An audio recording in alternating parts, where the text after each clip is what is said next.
So starting by looking back at Tuesday night, I know you said it was hard at the end to decide whether you felt that was a point gained or points lost. Looking back, how do you feel about it? Still mixed, really, but I guess going into the 92nd minute in a losing position, we'd certainly have taken a point, and it could prove valuable in the end. So you've got to have a positive outlook at it. We've had time to review the game now and over the video, and there were some real strong parts to our game, especially in the second half, where largely we dominated. We caused our own problems at times defensively, and a few uncharacteristic misjudgments. But other than that, we still saw a lot of evidence to suggest we've got everything to be positive about. And how positive was it, the fact that your players did carry on, and in the end, all right, an own goal, but the draw was gained?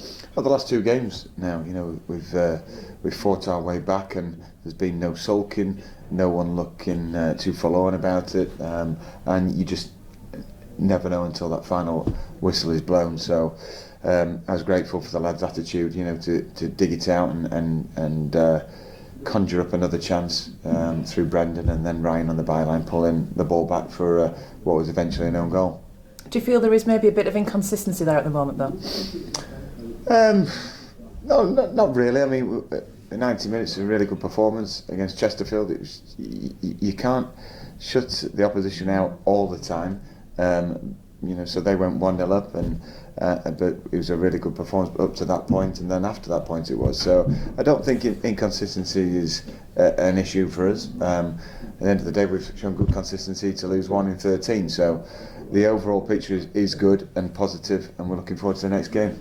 And one other point to pick up on, of course, from the other night, Warren Burrell's red card. Any progress with that? Yeah, we've lodged an appeal. And it went in with all the evidence, the video evidence, and so many photos broken down from the ball flight, and you're coming down and the player stooping into the header, and Warren's eyes haven't made contact with the opposing player behind him anyway. He was adjudged to have fouled. I've since spoken to a referee's coach. He doesn't get a say in it, but he did say he spoke to the referee and he gave him his opinion that the referee got it wrong.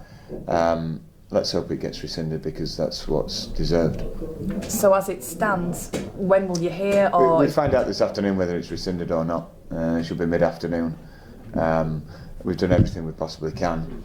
Just hope it's common sense prevails. Now, we've looked and spoken about one or two of your individual players recently. Just a word really at the moment for James Belshaw, who seems to be an outstanding form in goal. It does. You kind of get used to it, don't you? He's been so consistent for us, and there's quite a few players played over 100 games now.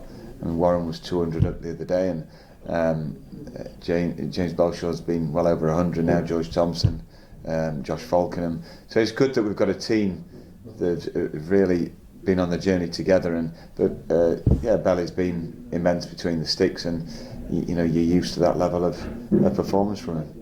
Now, since we last spoke, there's been a little bit of play movement. I know we've spoken to you about Mitch Hancock's after last week's match, but just explain the thinking about that, him coming in on loan and Sam Jones going out. Well, it's just not happened really for Jonah since he arrived at the club, and due to the form of others, the chances have been few and far between for him.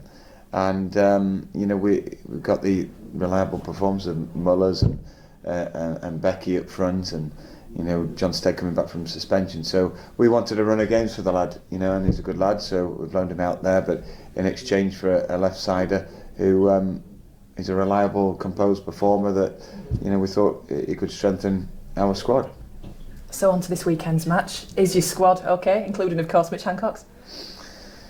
Yes, yeah, we'll have a look at them again tomorrow. There was just Ryan that sat out training, and he had a bit of a sore quad, but we're hoping that he'll come through tomorrow's session okay. He'll be travelling with us, and we expect him to be all right. So overall, yeah, looking good for Saturday. And what are you looking for from your side for this weekend? Well, it will be a tough game. We want more of the same from the second half, and obviously the Chesterfield game, and just to go there and to try and